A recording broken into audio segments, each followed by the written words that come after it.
हरिः ओम् श्री गुरुभ्यो नमः हरिः ओम्।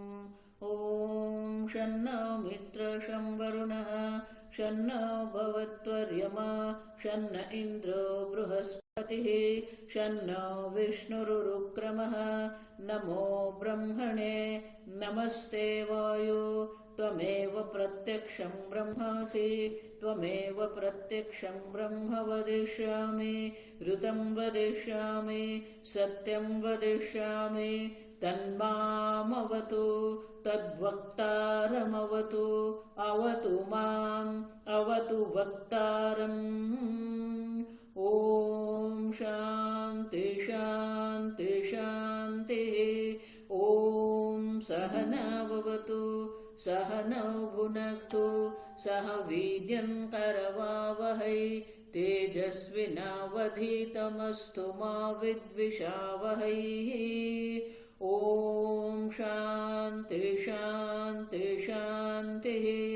सदाशिवसमारम्भां शङ्कराचार्यमध्यमाम् अस्मदाचार्यपर्यन्तां वन्दे गुरुपरम्परां।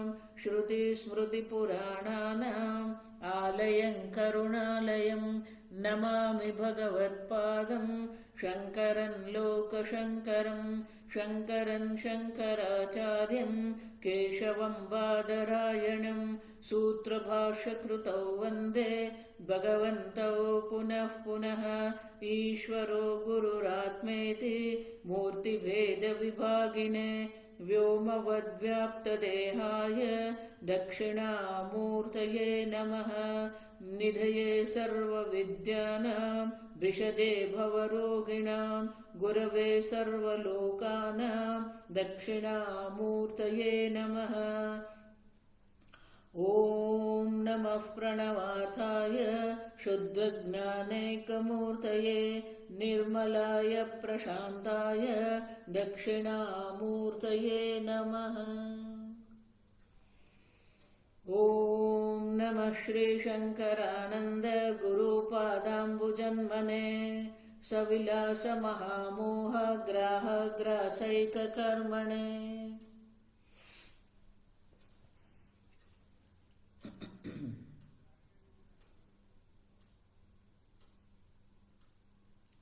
श्लोक नंबर 24। आत्मानुकूल्यादन्नादि समश्चेदमुनात्रकः आत्मानुकूल्यादन्नादि समश्चेदमुनात्रकः अनुकूलयितव्यः स्यात् एकस्मिन् कर्मकर्तृता 25। सुखे वैषयिके प्रीतिम् सुखे वैषयिके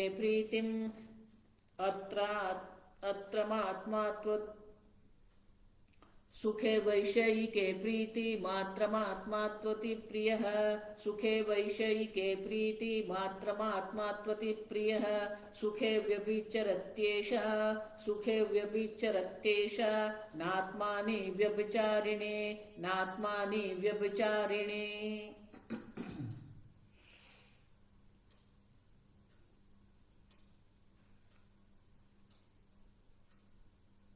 राग आदि विषय जो है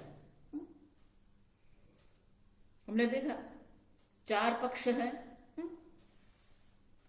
स्त्री आदि में राग होता है, यज्ञ आदि में श्रद्धा होती है, गुरु आदि में हमारे मन में श्रद्धा होती है, भक्ति होती है, और अप्राप्त वस्तु के लिए हमारे मन में इच्छा होती है। तो बोले आत्मा के लिए जो है वो क्या है? आत्मा की जो प्रीति है वो राग है, श्रद्धा है, भक्ति है या इच्छा है? अब तो बोले 4 में से एक भी नहीं है, क्योंकि आत्मा आप स्वयं है, आप समझो। तो इसलिए कहते हैं सुख साधन तो उपादेय अन्नपानादय प्रिय। अन्नादि जो है, अन्न है या गुरु है, ये सब हमें प्रिय क्यों है? क्योंकि वो सब सुख के साधन है। यज्ञ आदि के द्वारा हम पुण्य कर्म उत्पन्न करते हैं, जिससे हमें अनुकूल परिस्थिति मिलती है, जहां हम सुख का अनुभव करते हैं। अब देखो, तो तो बोले आत्मा में भी ऐसा है, आत्मा अनुकूल्याद, आत्मा में जो हमारी प्रीति है, क्योंकि आत्मा में अनुकूलता है क्या? तो बोले आत्मा में अनुकूलता की कोई संभावना ही नहीं। क्यों? कर्ता कर्म विरोध, कर्म कर्तृता एकस्मिन् न स्यात्। कल हमने देखा, अन्य वस्तु को आप अनुकूल या प्रतिकूल बना सकते हो, ये तो आप स्वयं हो। देखो, इसलिए मैं कहती हूं आत्मा आप स्वयं है, और आप अपने आप को प्रेम कर रहे हैं, आपके प्रति जो प्रीति है। याज्ञवल्क्य मुनि ने जो कहा, न तो आत्मनस्थ कामाय सर्वम प्रियम, न तो सर्वस्य कामाय सर्वम प्रियम भवति, आत्मनस्तु कामाय सर्वम प्रियम भवति। तो आत्मा के लिए ये सब हमें प्रिय है। अब जब आत्मा के लिए ये सब हमें प्रिय है, तो आत्मा के प्रति हमारी प्रीति जो है, प्रीति का हमने देखा, तो वो प्रीति रागादि के समान नहीं है। और जिस प्रकार से सुख के साधन है इसलिए हमें वहां पर प्रीति है, उस प्रकार से आत्मा साधन नहीं है। आप समझो, अगर वो साधन है तो फिर साधक कौन है? आप समझो। देखो, यहां ही हम बड़ी अनुचित रूप से प्रकट करते हैं कि आत्मा स्वयं साधन नहीं है सुख का, आत्मा स्वयं सुख स्वरूप है। आप देखो, और इसलिए कहते हैं आत्मा में अनुकूलता प्रतिकूलता की कोई संभावना है ही नहीं।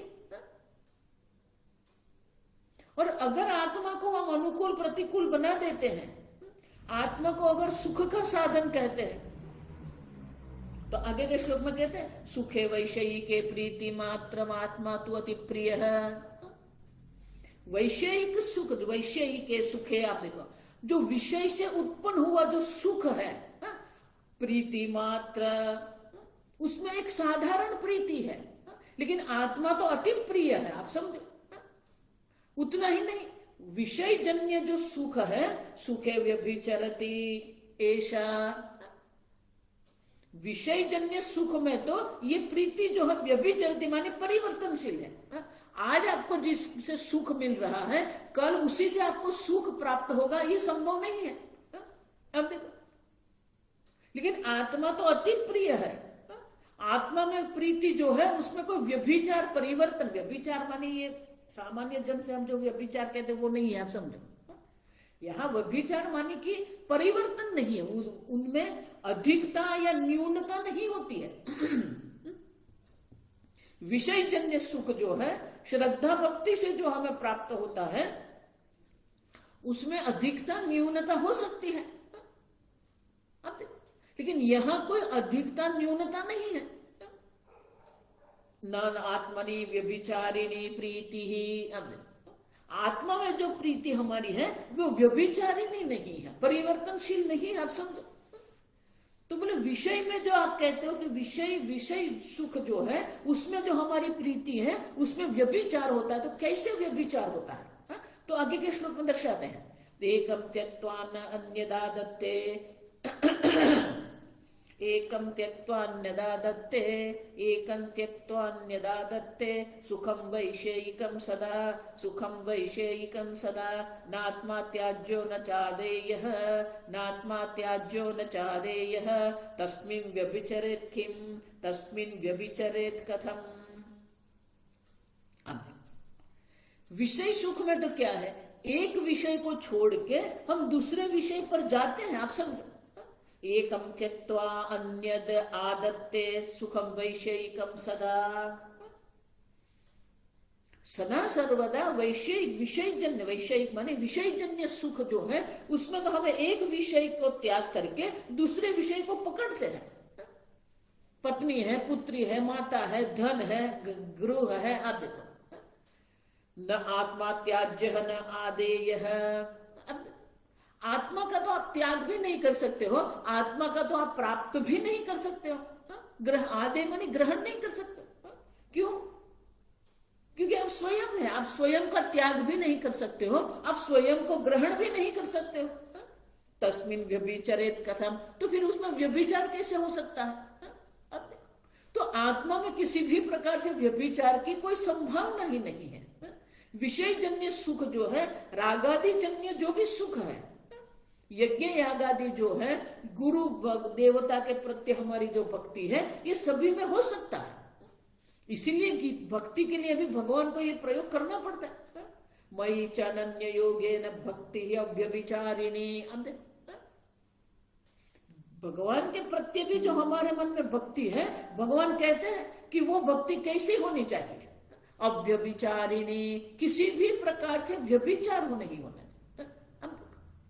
तो व्यक्ति भक्ति में व्यभिचार हो सकता है, यज्ञ आदि में व्यभिचार हो सकता है, विषय में व्यभिचार हो सकता है, अप्राप्त वस्तु में व्यभिचार हो सकता है। और व्यभिचार क्या है? उसको पकड़ भी सकते हैं और उसका त्याग भी कर सकते हैं। लेकिन आत्मा का तो त्याग भी संभव नहीं है, आत्मा को ग्रहण करना भी संभव नहीं है। और इसीलिए विषयजन्य सुख में व्यभिचार संभव है। आत्मा के प्रति जो हमारी प्रीति जो है, वो प्रीति किसी भी प्रकार से व्यभिचारी नहीं है। अब समझो, आत्मा का सा प्रीति क्या? आप देखो आगे प्रश्न है ना कि आत्मा के प्रति जो हमारी प्रीति वो क्या है? तो बोले कि वो राग आदि समान नहीं है, विषय सुख के समान नहीं है, क्योंकि वो सब में व्यभिचार होता है, परिवर्तन होता है। आत्मा में कोई परिवर्तन नहीं है। तो बोले आत्मा में कोई परिवर्तन नहीं है, आत्मा का त्याग नहीं हो सकता है, आत्मा का ग्रहण नहीं हो सकता है, तो फिर आत्मा कैसा हो गया? तो बोले कि जगत में ऐसी बहुत वस्तु है, आप देखो, कि जिसको हम ग्रहण करने की भी इच्छा नहीं रखते हैं, जिसको हम त्याग करने की भी इच्छा नहीं रखते हैं। तो उसके लिए आगे दृष्टांत शंका करते हैं और उसी शंका का फिर समाधान भी करते हैं अगले श्लोक में। हानादान विहीनेस्मिन् उपेक्षा चेतृणादिवत उपेक्षितुः स्वरूपत्वात्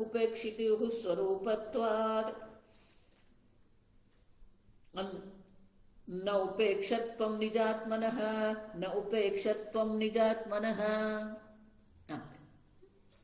बोले कि आत्मा का त्याग भी संभव नहीं, आत्मा का ग्रहण भी संभव नहीं है, तो फिर आत्मा कैसा हो जाएगा?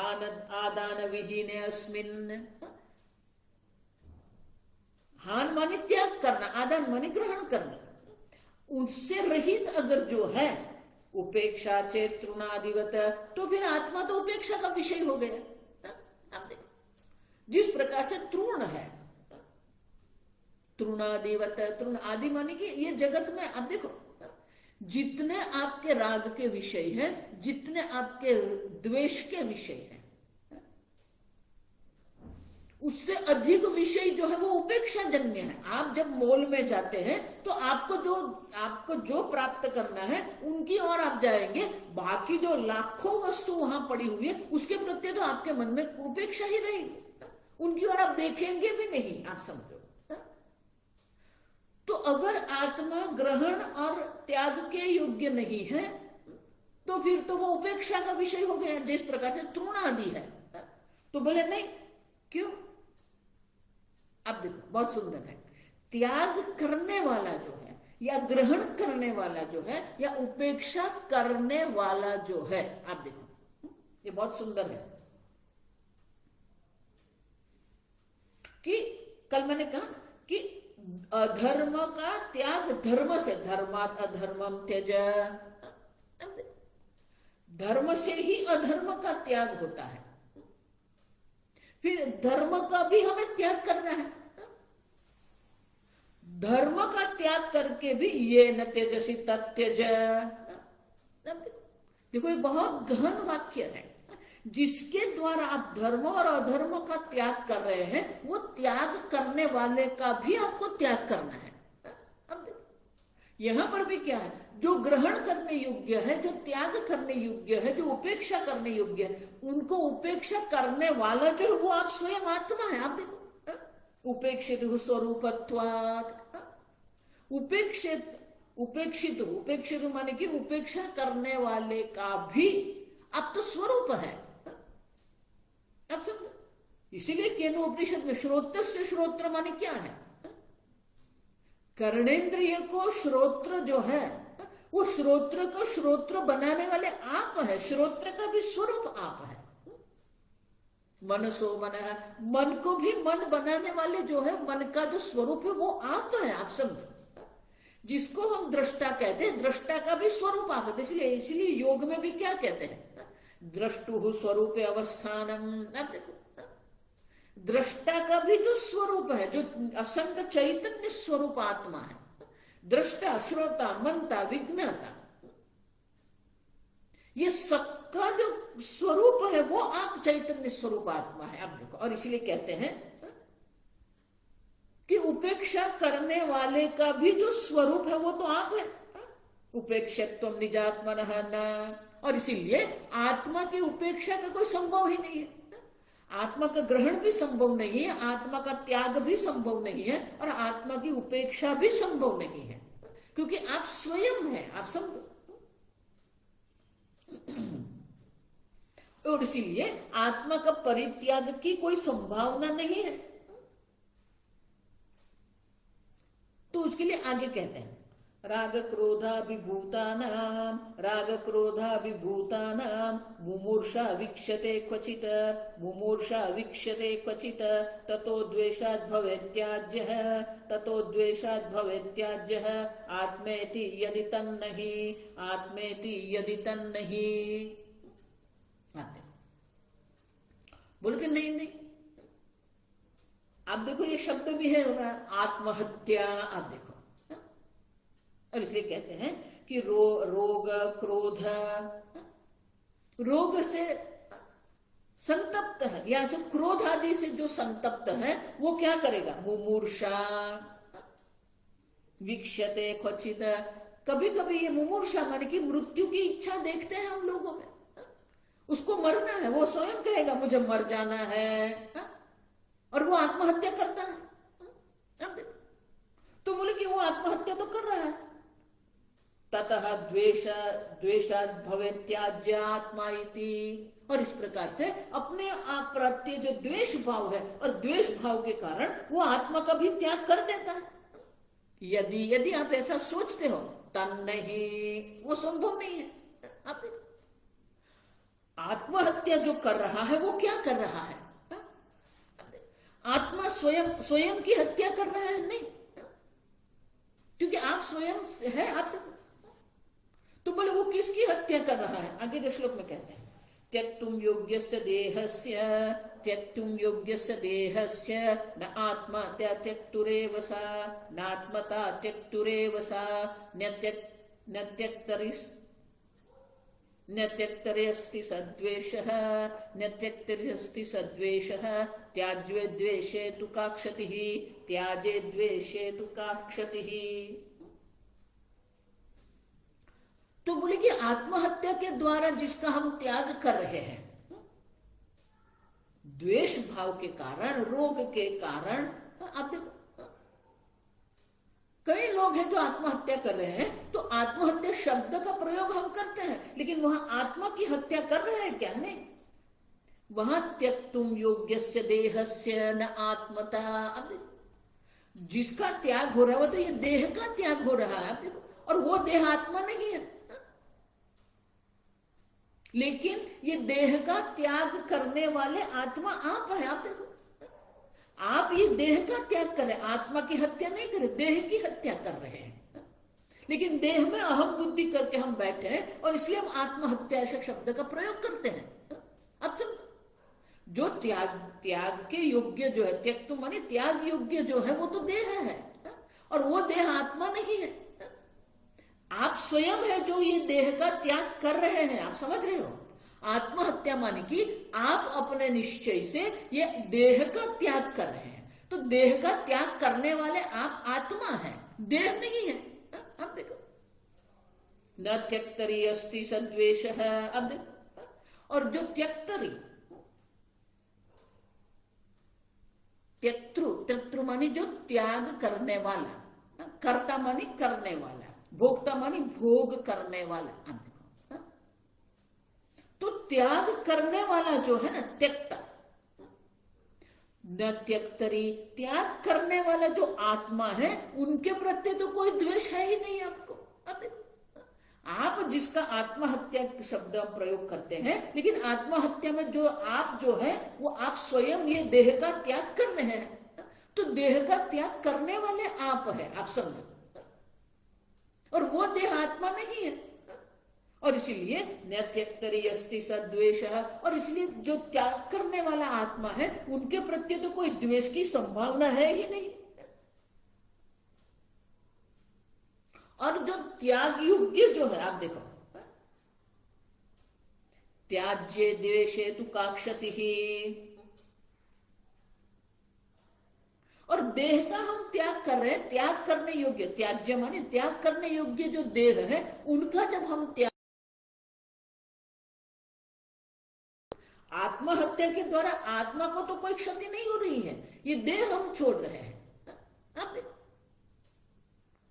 अग्नि में प्रवेश करते हैं तो अग्नि में जो प्रवेश हम कर रहे हैं वो अग्नि में प्रवेश करके तो ये देह को जला रहे हैं, आत्मा तो नहीं जल रहा। आप समझ रहे हैं? अदाह्योयम, ये देह आत्मा तो क्या है? भगवान गीता में क्या कहते हैं? अच्छेद्योयम अदाह्योयम, अशोष्य, उनके किसी प्रकार से आत्मा का छेदन भी नहीं होता है, आत्मा का दहन भी नहीं होता है, आत्मा का शोषण यदि वायु के द्वारा उसका शोषण भी नहीं होता है, न क्लेद्य, जल के द्वारा उनको हम गीला भी नहीं कर सकते। आप देखो, और इसीलिए आत्मा के त्याग के योग्य आत्मा है ही नहीं, और त्याग के योग्य देह है। अब देखो, और त्याग योग्य देह के प्रति हमारे मन में द्वेष है, उसे आत्मा को क्या क्षति होगी?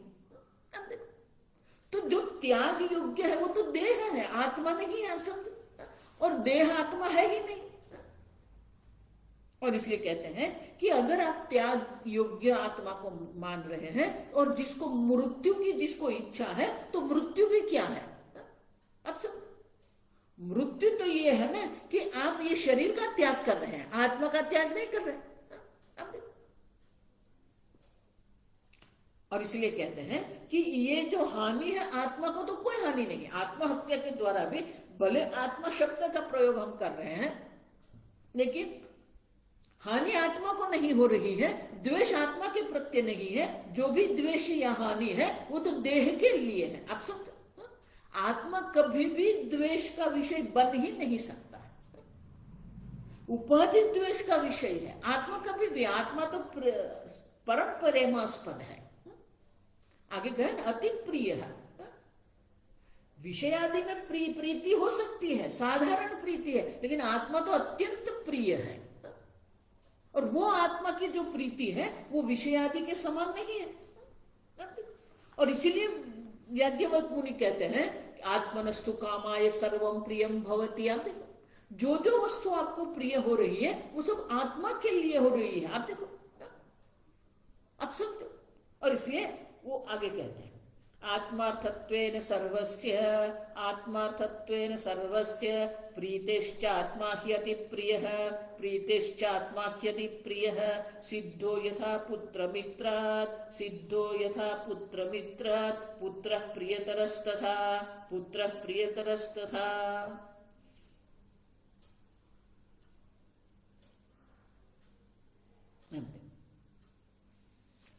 आत्मार्थत्वेन सर्वस्य प्रीतेः, न तो सर्वस्य कामाय सर्वम प्रियम भवति, आत्मनस्तु कामाय सर्वम प्रियम भवति। आप देखो, और इसीलिए हमारी प्रीति तो कहां पर है?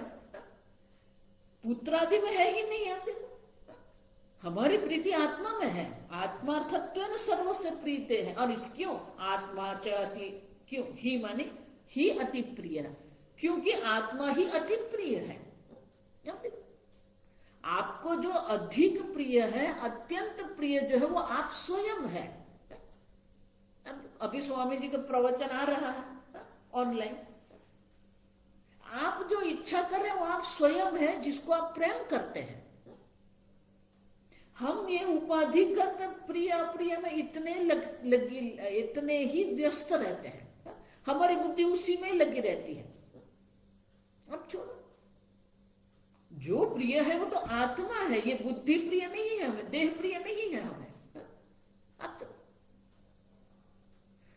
जहां पर आत्मबुद्धि होती है ना वहां प्रेम होता है, आप देखो। और इसलिए दृष्टांत देते हैं, सिद्ध है यथा, ये सिद्ध माने ये सिद्ध होता है। क्या सिद्ध होता है?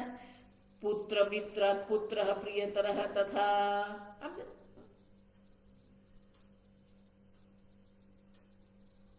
पुत्र और मित्र दोनों अगर सामने हैं तो दोनों में से उनको अधिक प्रिय कौन होगा? पुत्र होगा। आप देखो, प्रीतेश्चेद, आप देखो, प्रियतर पुत्र है, मित्र से भी अधिक प्रिय पुत्र है। क्यों? क्योंकि वो अपने, देखो, आत्मबुद्धि है वहां पर, ये मेरा पुत्र है। आप देखो, आप सब तो ये सिद्ध करता है, जो आपको प्रिय है वो तो आत्मा है। न तो पुत्र से काम आए पुत्रम प्रियम भवती, आप देखो, और पुत्र भी हमें प्रिय नहीं है। आप समझ रहे हो? ये बहुत सुंदर है, ये जो विश्लेषण है ना, ये आपका ही अनुभव है। आपको जो प्रिय है वो आप स्वयं है। उपाधि भी आपको प्रिय नहीं है, संबंध भी आपको प्रिय नहीं, धन भी आपको प्रिय नहीं है। जो आपको प्रसन्न करे वो आपको प्रिय है, जो आपको प्रसन्न नहीं कर रहा है वो आपको कभी भी प्रिय नहीं हो सकता है। अब समझो। और इसीलिए आगे के श्लोक में कहते मान भूवमहं किंतु भूयासं सर्वदेत्यसौ आशिष सर्वस्य दृष्टेति प्रत्यक्षा प्रीतिरात्मने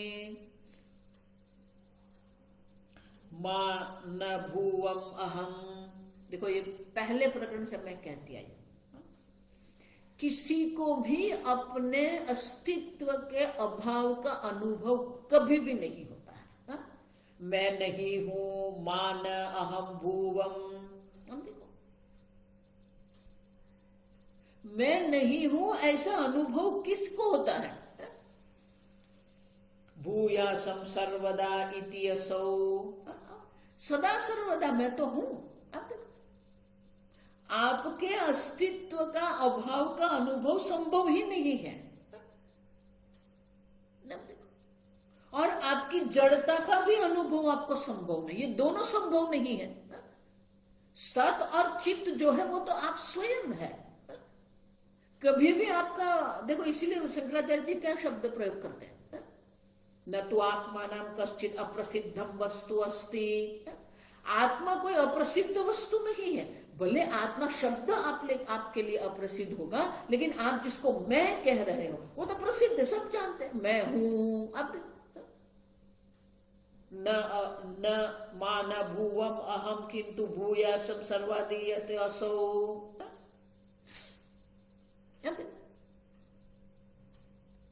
और ये सब जानते हैं। अब समझो, आशि ही सर्वस्य दृष्टा इति। और आप इतना ही मैं हूं, और मैं चैतन्य स्वरूप इतना ही नहीं, ये सबका दृष्टा मैं हूं। आप देखो, इति आत्मनि प्रीति ही प्रत्यक्षा। और इसीलिए आत्मा के प्रति आपकी जो प्रीति है वो बिल्कुल प्रत्यक्ष है। उनमें कोई व्याख्या करने की आवश्यकता नहीं है हमें। अब समझो, पुत्र मित्र आदि की हम चर्चा करेंगे, वहां अधिक न्यून हो सकता है, उनमें व्यभिचार हो सकता है, लेकिन आत्मा के प्रति किसी भी प्रकार से हमें ये अनुभव ही नहीं होता है, मैं नहीं हूं। आप देखो, आशि ही सर्वस्य दृष्टा इति। आशि ही प्रार्थना सर्वस्य प्राणी जात संबंधिनी दृष्टा।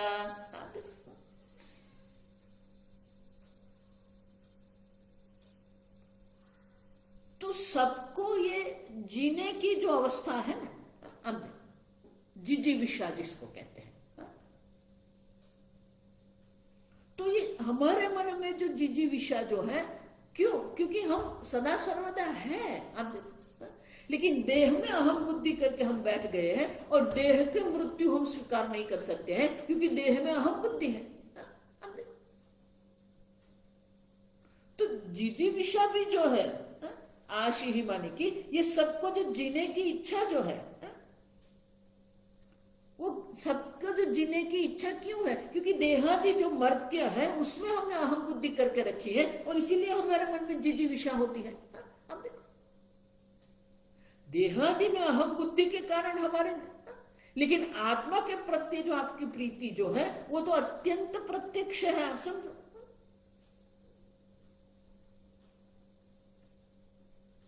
और सब लोग उसी की तो प्रार्थना कर रहे हैं, मैं हूं। अब आप देखो, आप हैं, आप चैतन्य स्वरूप है और आप आनंद स्वरूप है। ये आत्मानंद की चर्चा हम कर रहे हैं, ब्रह्मानंद आत्मानंद माने कि आप जो आत्मा, जो सच्चित स्वरूप है, जिसका अभाव की अनुभूति किसी को नहीं हो रही है और जिसका कोई व्यभिचार, जिसके प्रति आपके मन में जो प्रीति है, वो प्रीति भी क्यों है? क्योंकि आप आनंद स्वरूप है। आपको अपने प्रति जो प्रीति है वो प्रीति भी किसके कारण है? क्योंकि आप स्वयं आनंद स्वरूप है। आप आनंद स्वरूप है, इसलिए तो आपको प्रीति हो रही है। अन्य सर्व में व्यभिचार है, अन्य सर्व में आनंद हो भी सकता है, आनंद नहीं भी हो सकता, राग भी हो सकता है, द्वेष भी हो सकता है, अब देखो क्रोध भी हो सकता है, लेकिन आत्मा के प्रति कभी नहीं। और अगर कभी भी आत्मा के प्रति अगर हमारे मन में क्रोध हुआ तो वो क्रोध भी उपाधि की दृष्टि से, आत्मा में नहीं है। और इसलिए कहते हैं कि आत्मा में किसी भी प्रकार से ये संभव है ही नहीं। और इसीलिए याज्ञवल्क्य मुनि ये सर्व के द्वारा ये सिद्ध करना चाहते हैं कि ये जगत में जो हमारा अत्यंत प्रिय जो है वो तो आत्मा ही है। आत्मनस्तु कामाय सर्वम प्रियम भवति। आप समझो,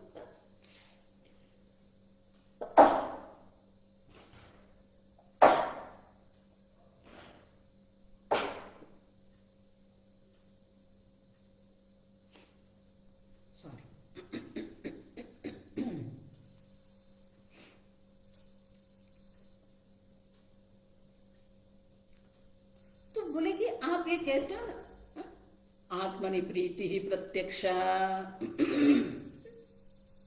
लेकिन हम जो जगत में अनुभव कर रहे हो तो हमारा ये अनुभव है ही नहीं कि आत्मा प्रिय है। हमारा अनुभव तो ये कहता है कि पुत्र प्रिय है, घर प्रिय है, पत्नी प्रिय है, धन प्रिय है। तो हम जगत में जो अनुभव कर रहे हैं वो तो अलग प्रकार का अनुभव है। और आप जो शास्त्र में कह रहे हैं कि अत्यंत प्रिय तो आत्मा है, वो कैसे है? आगे के श्लोक में कहते हैं, इत्यादि स्त्रीभिः प्रीतौ, इत्यादि स्त्रीभिः प्रीतौ, सिद्धायामेव आत्मनि, सिद्धायामेव आत्मनि, पुत्र भार्यादिशेषत्वं, पुत्र भार्यादिशेषत्वं, आत्मनः कैश्चिदेरितम्, आत्मनः कैश्चिदेरितम्। अब देखो कि स्त्री आदि में जो हमें प्रीति होती है वो प्रीति भी किसके लिए है? आत्मा के लिए है। और इसलिए कहते हैं इत्यादि भी त्रिभिः। अब देखो बहुत सुंदर है, त्रिभिः माने तीन प्रकार से, तीन प्रकार से, युक्ति के द्वारा, तर्क के द्वारा, अनुभव के द्वारा और श्रुति के द्वारा। श्रुति भी कहती है सर्वस्य कामाय सर्वं न तु सर्वस्य कामाय सर्वं प्रियं भवति, आत्मनस्तु कामाय सर्वं प्रियं भवति। अब देखो अत्यंत प्रिय जो है वो तो आप स्वयं आत्मा है। आप स्वयं आत्मा ही अत्यंत प्रिय है। तो युक्ति के द्वारा, तर्क के द्वारा, अनुभव, आपका अनुभव भी यही कहता है, जो आपके लिए दुख का कारण बनता है आप उनको छोड़ने को तैयार हो जाते हैं। जो आपका सुख का कारण है आप उनको नहीं छोड़ेंगे। सिद्धायामेव प्रीतौ एव आत्मनि, इस प्रकार से आत्मा में ही प्रीति सिद्ध होती है। तो इसका अर्थ क्या हुआ? युक्ति, श्रुति के द्वारा, युक्ति के द्वारा, अनुभव के द्वारा हमें जो सिद्ध होता है, ये जब सिद्ध होता है तो इनका अर्थ ये हो गया कि पुत्र भार्यादि शेषत्वम आत्मनः। तो पुत्र भार्यादि में जो हमारा प्रेम है वो तो शेष रूप है। आप देखो, आप समझो, शेष रूप माने कि अगर वो हमें अनुकूल है तो हमें रहेगा। शेष रूप माने कि वो एक शर्त है वहां पर। अगर वो अनुकूल है, पुत्र भी अनुकूल है तो हमें प्रिय रहेगा, अनुकूल नहीं तो छोड़ देंगे। पत्नी भी हमारे लिए प्रिय रहेगी जब तक वो अनुकूल है। और इसलिए कहते हैं ये सबके प्रति जो हमारे मन में प्रेम है, वो प्रेम तो शेष रूप है। जो अति प्रिय है वो तो आत्मा ही है। आत्मनः कैश्चिदीरितम अशेषत्व। और आत्मा में जो प्रेम है वो कैसा है? आत्मनः जो भी है, अंत में आप अपने आप में ही आके रुकते हैं। आपकी प्रीति जो है या आपका लक्ष्य जो है वो आप स्वयं है। इसलिए मैंने कहा आगे कि स्वामी जी का जो प्रवचन आ रहा है online, what you seek is your self. आप देखो, आप अपने आप को खोज रहे हो। लहर ढूंढे लहर को, कपड़ा ढूंढे सूत, जीव ढूंढे ब्रह्म को। अब किसको ढूंढ रहे हैं? किसकी खोज कर रहे हैं? आप अपने आप की खोज कर रहे हैं। अब सब आपकी इच्छा जो है वो आप स्वयं है, क्योंकि आप स्वयं अति प्रिय है। अन्य सर्व तो शेष रूप से है। और इसलिए कहते हैं कि जो है अन्य सर्व शेष रूप है, माने कि वो सर्व भोग्य है। आपके लिए वो सब भोग्य है। भोक्ता जो है वो आप स्वयं है, और भोक्ता का भी जो स्वरूप है वो आप स्वयं है। और इसलिए कहते हैं कि इस प्रकार से हम सिद्ध करते हैं कि आत्मा ही अति प्रिय है। ये जगत में सबसे प्रिय जो अधिक है वो आप स्वयं है। आप अपने स्वयं आत्मा को प्रेम कर रहे हैं, और आत्मा के प्रति जो ये प्रेम भी जो है वो प्रेम क्यों है? आप देखो, क्योंकि आप स्वयं ब्रह्मानंद स्वरूप है। आप अपने आप को भी प्रेम इसलिए कर रहे हो क्योंकि आप स्वयं आनंद स्वरूप है। अन्य सर्व शेष है, मानी कि वो जब अनुकूल है तो है, बाकी तो नहीं है उनके प्रति प्रेम।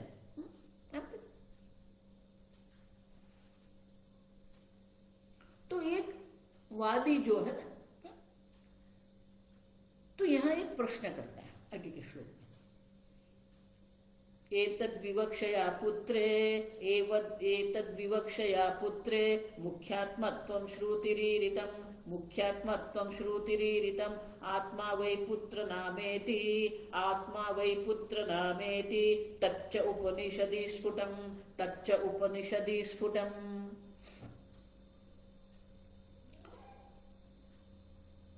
तो बोले कि आप जो कह रहे हैं ना कि श्रुति के द्वारा आपने सिद्ध कर दिया कि अत्यंत प्रिय तो आत्मा ही है, तो बोले कि आपकी श्रुति में ही ये वाक्य है। क्या है? आत्मा वै पुत्र नाम। तो ये पुत्र जो है वो आत्मा है। आत्मा वै पुत्र नाम। अब देखो, ये पुत्र ही स्वयं मेरा आत्मा है, तो फिर पुत्र में भी अति प्रेम होना चाहिए। तो बोले नहीं, आत्मा वै पुत्र नाम इति च उपनिषद स्फुटम। तो वहां विवक्षा क्या है? विवक्षा माने कि वहां कहने का उद्देश्य क्या है? वहां उद्देश्य ये नहीं कि पुत्र आत्मा है। आप समझो ठीक से है, पुत्र को आत्मा कहने का विवक्षा वहां पर नहीं है। वो भले हम कहेंगे पुत्र वै आत्मा वै पुत्र नामा इति, क्योंकि वहां पुत्र में हम आत्मा का मुख्य रूप से उद्देश्य नहीं कर रहे हैं। आप देखो, ऐत्रेय उपनिषद में कहा है, पुत्रे मुख्यात्मतम श्रुतिरितम। पुत्र में मुख्य आत्मा श्रुति के द्वारा कहा गया है कि पुत्र वै आत्मा वै पुत्र नामा इति। ऐत्रेय उपनिषद में क्या वाक्य है? आप समझो। और इसलिए ये वादी हमें ये प्रश्न कर रहे हैं कि नहीं, आपकी श्रुति में ही तो ये कहा गया है कि पुत्र को ही मुख्य आत्मा के रूप में उनका निर्देश किया है, उनका निरूपण किया है। तो आप कैसे कह सकते हो कि आत्मा जो पुत्र जो है वो मुख्य आत्मा नहीं है? क्यों? उपनिषद स्फुटम, उपनिषद में स्पष्ट रूप से ये कहा गया है। तो बोले कि अगर ऐसा आप अर्थ कह रहे हैं, आप श्रुति माता का जो ये वाक्य है उनकी विवक्षा इस प्रकार से अगर आप कह रहे हैं, तो अब सुनो उनका उत्तर। आगे कहते हैं, सोस्य स्वयमात् सोऽस्यायमात्मा पुण्येभ्यः कर्मभ्यः प्रतिधीयते। सोऽस्यायमात्मा पुण्येभ्यः कर्मभ्यः प्रतिधीयते। अथस्येतर आत्मायं कृतकृत्यः प्रमीयते।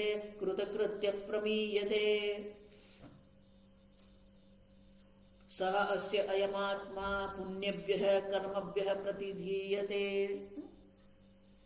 तो बोले कि वहां पर पुत्र को हम जो आत्मा कह रहे हैं वो मुख्य आत्मा के रूप में नहीं कह रहे हैं, आप समझो। लेकिन पुण्यभ्यः कर्मभ्यः प्रतिधीयते, पुत्र जो है वो पिता के लिए पुण्य कर्म का प्रतिनिधित्व करता है, आप समझो।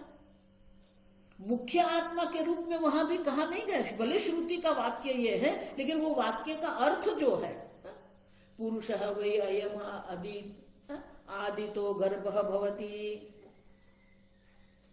सोऽग्रेवं कुमारम्। अब तो ऐत्रेय उपनिषद में जो ये चर्चा जो है, देखो आगे भी मैं कहेंगी, अगर श्रुति के वाक्य का आपको अवतरण करना है तो वो पूर्ण वाक्य का अवतरण करना चाहिए। एक वाक्य के एक विभाग का अगर आप अवतरण करेंगे तो अर्थ का अनर्थ हो ही जाएगा।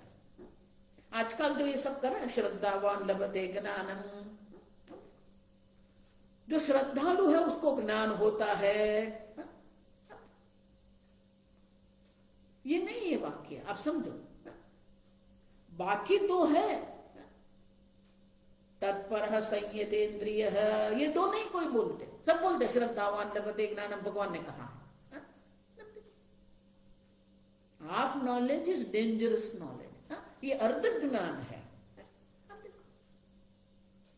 इसीलिए शंकराचार्य जी वहां भाष्य में कहते हैं श्रद्धालु है लेकिन अगर तत्पर नहीं है तो उनको ज्ञान नहीं होगा। श्रद्धालु भी है, उन्हें मोक्ष की तत्परता भी है, लेकिन संयत इंद्रिय नहीं है तो उनको कभी भी मोक्ष की प्राप्ति नहीं होगी। आप देखो, समझ रहे हो? श्रद्धालु भी होना चाहिए, उनके मन में मोक्ष के लिए तत्परता भी होनी चाहिए, संयत इंद्रिय माने कि उनकी संपूर्ण उपाधि पर उनका प्रभुत्व होना चाहिए, तो उसे ज्ञान होता है। अब ये आधा आधा नहीं चलता। उसी प्रकार से यहां भी ये क्या कर रहा है, आत्मा वै पुत्र नाम इति, ये अर्धवाक्य है।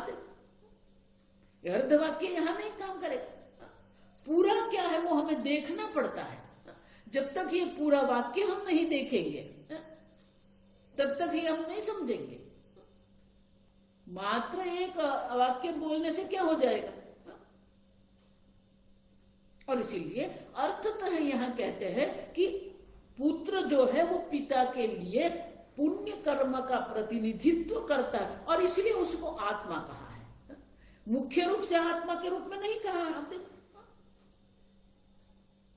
हम मुख्य रूप से आत्मा पुत्र नहीं है, आप समझ। भले वो वाक्य है लेकिन प्रतिनिधित्व की दृष्टि से हम कहते हैं। और इसीलिए ये जो पूरा वाक्य जो है ना ऐत्रेय उपनिषद का,